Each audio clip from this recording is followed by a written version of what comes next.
Andhra Pradesh assembly సమావేశాల్లో Tollywood senior hero TDP MLA Nandamuri Balakrishna చేసిన వ్యాఖ్యలు తీవ్ర చర్చకు దారితీశాయి. సినీ ఇండస్ట్రీ విషయాలపై చర్చ జరుగుతున్న సమయంలో బాలకృష్ణ మాజీ సీఎం వైఎస్ జగన్ను సైకోగాడు అని సంబోధించారు.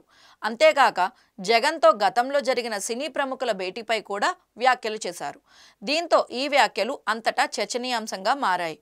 ఈ నేపథ్యంలో మెగాస్టార్ చిరంజీవి స్పష్టతనిచ్చారు. జగన్ ఆహ్వానం మేరకే తన నివాసానికి వెళ్లానని తెలిపారు. ఆ సమయంలో సినీ పరిశ్రమ ఇబ్బందులను వివరించానని, సమావేశానికి మరికొంతమంది ప్రముఖులను తీసుకెళ్దామని అనుకున్నప్పటికీ కోవిడ్ పరిస్థితుల కారణంగా పరిమితులున్నాయని పేర్కొన్నారు. జగన్ ఆహ్వానంతోనే భేటీ జరిగింది. లంచ్ సమయంలోనే ఇండస్ట్రీ సమస్యలను వివరించాను.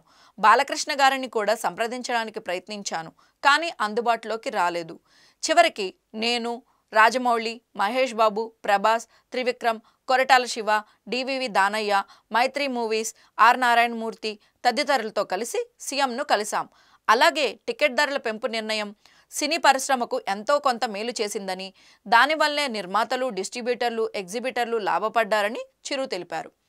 ఆ నిర్ణయం వల్లే మీ వీరసింహారెడ్డి, నా వాల్తేరు వీరయ్య సినిమాలకు కూడా టికెట్ రేట్లు పెరిగాయి అని పేర్కొన్నారు. నేను ఎవరితోనైనా గౌరవంగా వ్యవహరించే విధానమే నా ధోరణి. ప్రస్తుతం నేను విదేశాల్లో ఉన్నందున పత్రికా ప్రకటన ద్వారా వాస్తవాలను చెబుతున్నా అని స్పష్టత ఇచ్చారు. చిరంజీవి చేసిన ఈ పత్రికా ప్రకటనతో ఈ అంశం సర్వత్రా చర్చనీయాంశంగా మారింది.